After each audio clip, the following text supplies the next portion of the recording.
Hello दोस्तों, आज मैं आपको एक्सप्लेन करने वाला हूँ एक बहुत ही प्यारी सी लव स्टोरी। इस स्टोरी का नाम है अ साइलेंट वॉइस।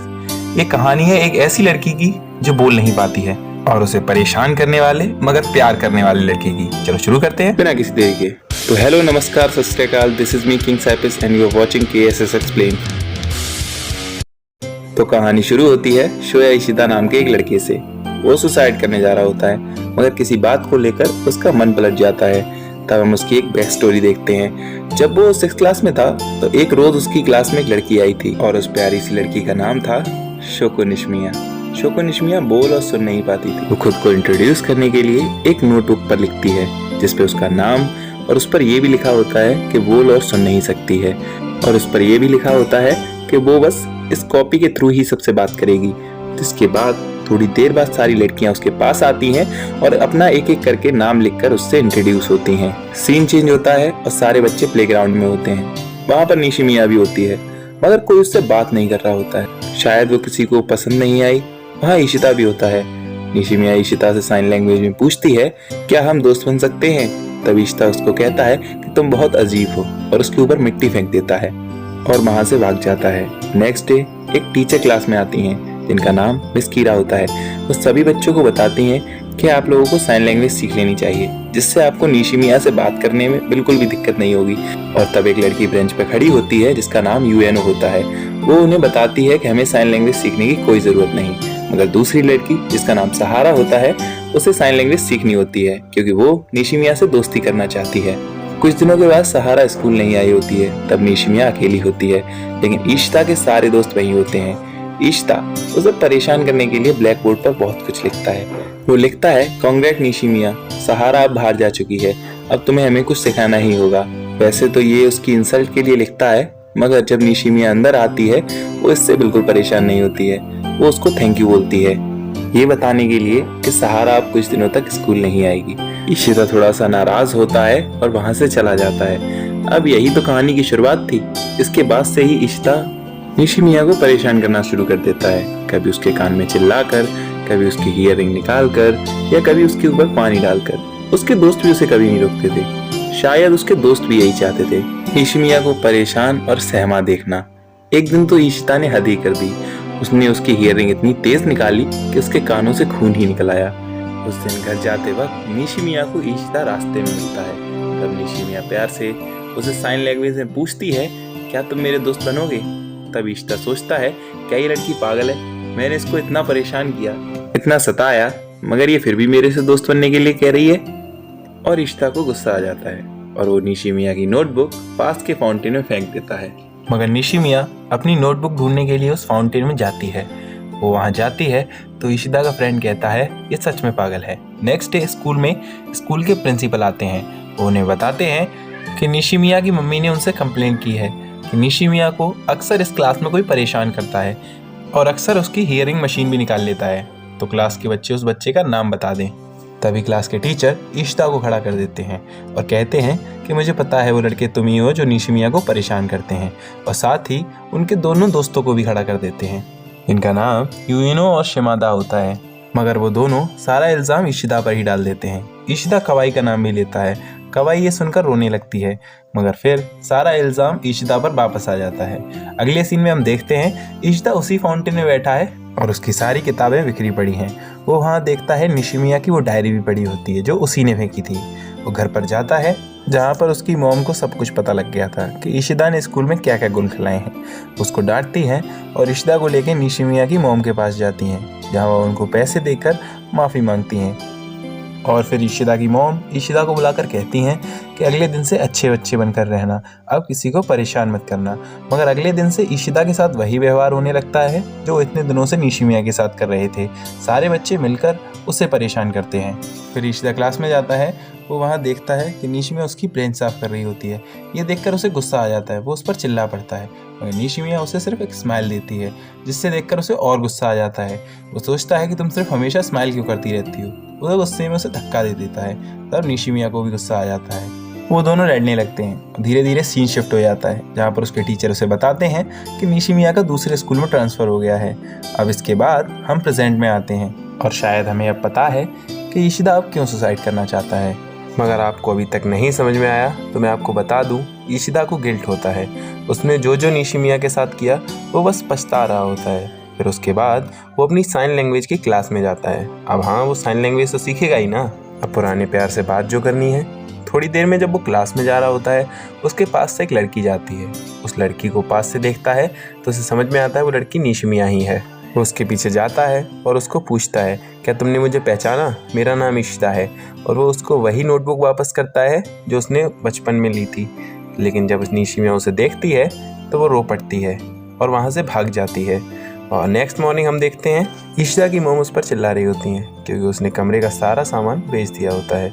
क्योंकि ईशिदा की मॉम को पता होता है कि ये सुसाइड करने की कोशिश करना चाहता था, लेकिन तब ईशिदा कन्फेस करता है कि वो अब ऐसा कभी नहीं करेगा। उसको लगता था कि उसकी गलती का कोई पछतावा नहीं है, मगर कोई भी गलती ऐसी नहीं जिसे सुधारा ना जा सके।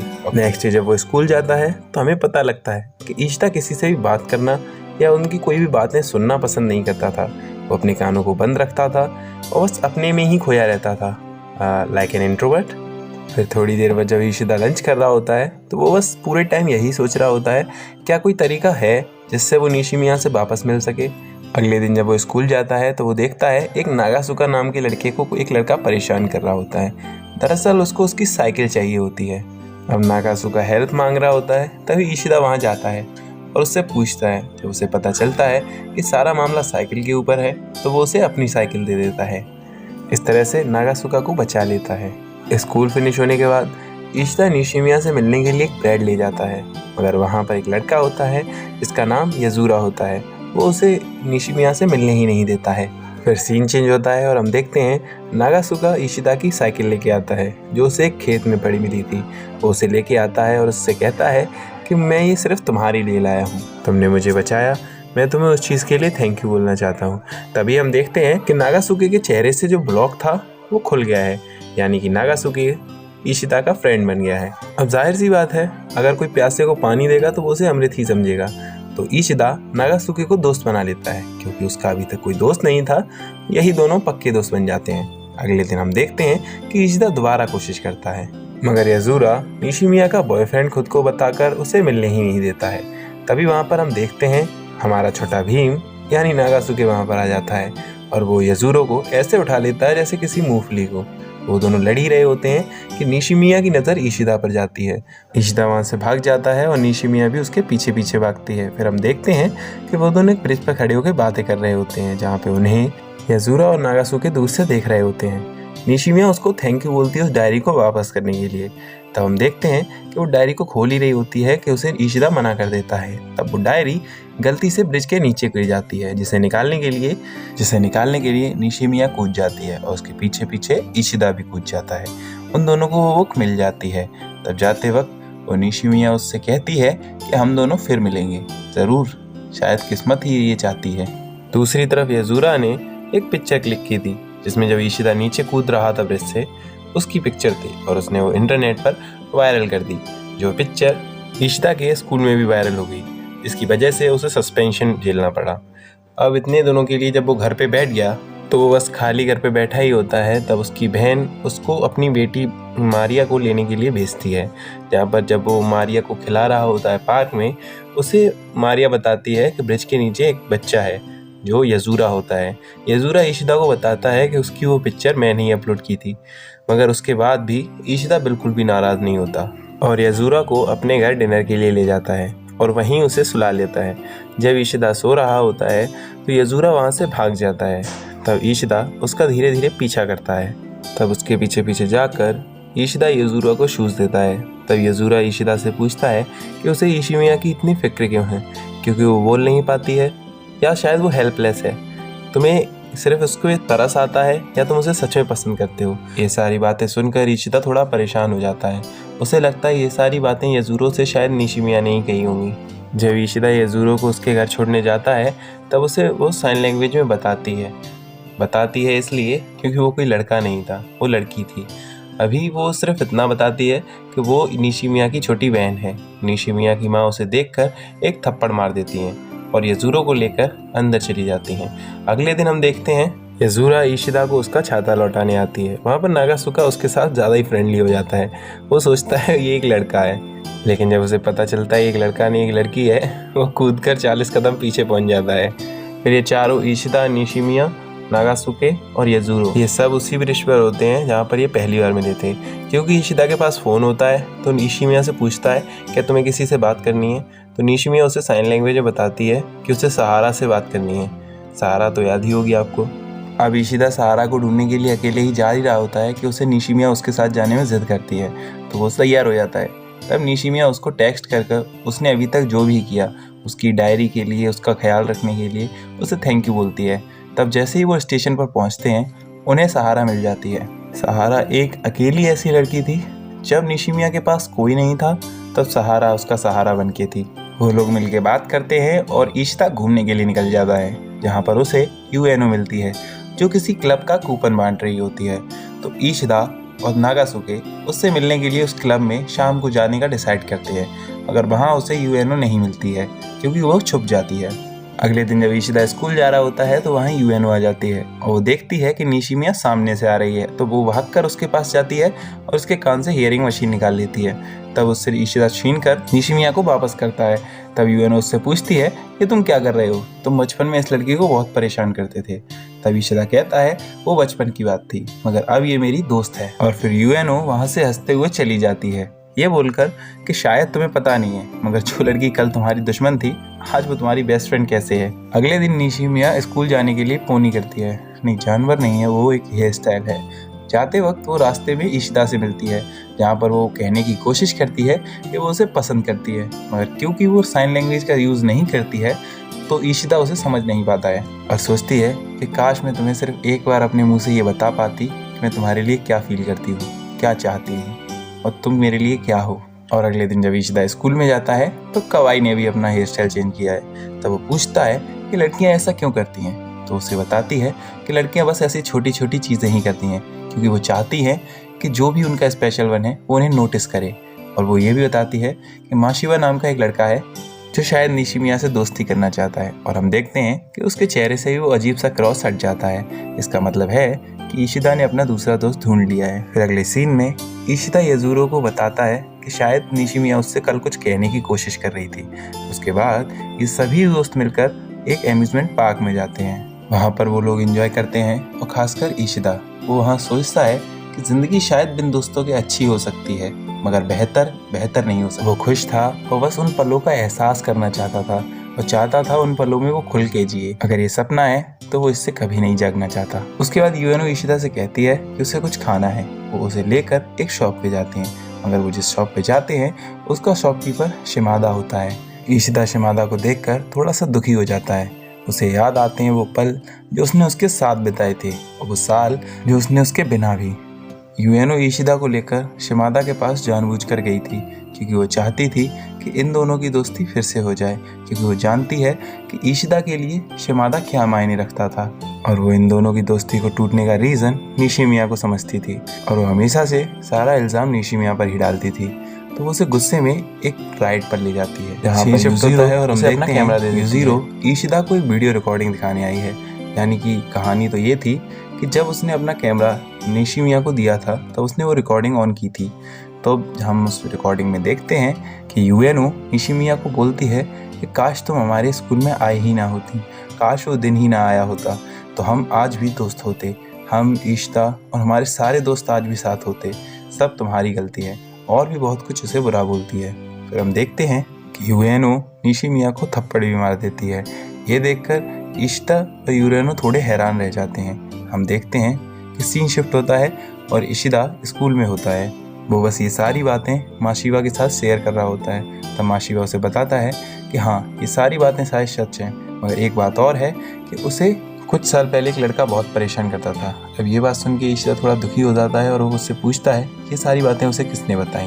तब उसे बताता है कि कवाई ने। ईशिदा कवाई के पास जाता है और वो उससे कहता है क्या वो प्लीज़ इन बातों को करना बंद करेगी, और कवाई उससे कहती है कि उसने कभी भी किसी को ऐसी बातें नहीं बताई हैं। तब वहाँ पर माशिवा आ जाता है और कवाई माशिवा को बता देती है कि जो लड़का सालों पहले निशिमिया को परेशान करता था वो और कोई नहीं इशिदा है। इशिदा वहाँ से निकलकर कुछ समय अपने साथ बिताकर ब्रिज पर पहुँचता है जहाँ पर उसके दोस्त यजुरा और सहारा पहले से ही होते हैं और नागासुके उसके बाकी दोस्तों को भी वहीं ले आता है। तब यूएनओ उससे कहती है कि जो भी उस झूले में हुआ उसमें उसकी कोई गलती नहीं थी, उसमें सबका योगदान था। तब उसे बात को कवाई मानने से इनकार कर देती है और वो इस प्लान का हिस्सा कभी भी नहीं थी।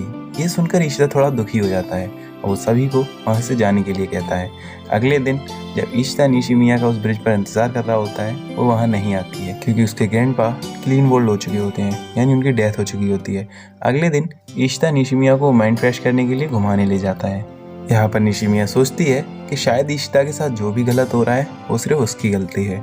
फिर वो धीरे धीरे जब घूम लेते हैं तब इशिदा उनसे पूछता है कि अब कहाँ जाना है। तब निशिमिया और युजुरो उन्हें उसके घर ले जाते हैं जहाँ पर उनकी मॉम का बर्थडे होता है, मगर इस बार उसको सीधा से कंटाप नहीं पड़ता है क्योंकि सारी प्रॉब्लम सॉल्व होती है। तब तक मौका मिलते ही युजुरो इशिदा से पूछती है, हम अगले हफ्ते आतिशबाजी देखने जा रहे हैं, अगर तुम बुरा ना मानो तो हमारी फैमिली को ज्वाइन कर सकते हो, मतलब सिर्फ आतिशबाजी के लिए चाहो तो। वो मान जाता है और अगले हफ्ते सभी लोग वहाँ आतिशबाजी देखने जाते हैं यहाँ पर युजिरो और उसकी मॉम खाना लेने जाते हैं और इशिदा और निशिमिया एक दूसरे के साथ बैठते हैं और एक दूसरे से बातें कर रहे होते हैं। तब इशिदा निशिमिया से पूछता है कि तुम्हारा बर्थडे कब है। तब निशिमिया उसे कहती है कि वो इस साल का निकल चुका है। तब इशिदा उसे कहता है कि तुम चिंता मत करो, अगले साल तुम्हारे बर्थडे पर हम दोनों साथ होंगे। ये सुनकर निशिमिया वहाँ से जाने लगती है। तब इशिदा उनसे पूछता है क्या मैं तुम्हारे साथ चल सकता हूँ। तब निशिमिया उसे मना कर देती है और जब उसकी मॉम और युजिरो वहाँ आते हैं वो कैमरा लाना भूल चुकी थी, इसलिए वो इशिदा को भेजती है। वो वहाँ पहुँचता है और वो देखता है इशिदा को जो कि बस कूदने ही वाली है। वो भागता है और टेबल से टकरा जाता है और मन में सोचता है कि मेरे होते हुए निशिमिया को कुछ भी नहीं हो सकता। वो भागता है और उसका हाथ पकड़ लेता है। वो कहता है अभी ये वक्त नहीं है। वो उसे बचाता है मगर वो खुद फिसल कर नीचे गिर जाता है। सीन शिफ्ट होता है, हम देखते हैं कि इशिदा की मॉम से निशिमिया की मॉम और उसकी बहन माफ़ी मांग रहे होते हैं। दूसरी तरफ निशिमिया को यूएनओ मार रही होती है, वो बस उसे ही उसकी हालत का जिम्मेदार मानती है। निशिमिया गिल्टी फील कर रही होती है और जब वो इशिदा से मिलने हॉस्पिटल में जाती है तो यूएनओ उसे नहीं मिलने देती है। वहाँ पर नागासुके आ जाता है और निशिमिया नागासुके से एक डायरी में लिखते हुए कहती है कि शायद निशिमिया ने इतने सालों से जितना भी जोड़ा था मेरी एक गलती की वजह से सब कुछ उजड़ गया। मैं उसे ऐसे कैसे जाने दे सकती हूँ। एक वही तो है, शायद उसने मुझे परेशान किया मगर एक वही था जो मेरी फिक्र करता था, मुझे चाहता था। मैं उसे ऐसे नहीं जाने दूंगी। इन रियलिटी इशिदा कोमा में था जहाँ पर निशिमिया वो सोचती है कि उसे बस कैसे भी करके उसके सारे दोस्तों को उसे वापस लौटाना है। हर तरीके से वो बस उसे वो एहसास दिलाएगी, बस इतना कि उसके जितने भी हसीन पल थे उससे कोई नहीं छीनने वाला। फिर एक रात निशिमिया को सपना आता है जहाँ पर वो देखती है इशिदा उसको छोड़ के जा रहा होता है और बस बाय बोलने आया होता है। निशिमिया की नींद खुल जाती है और वो भागकर उस ब्रिज के पास जाती है। वो ये एक्सपेक्ट कर रही होती है कि शायद इशिदा वहाँ मुझे मिलेगा। वो वहाँ पहुँचती है और वहाँ कोई नहीं होता। वो बस वहाँ बैठ के ज़ोर ज़ोर से रोने लगती है, चीख चीख कर बस एक ही नाम बोलना चाहती है, इशिदा।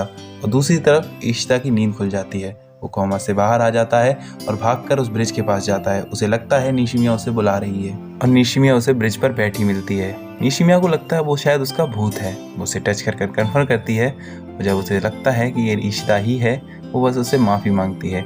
वो कहती है मुझे मेरी हर गलती के लिए माफ़ी चाहिए।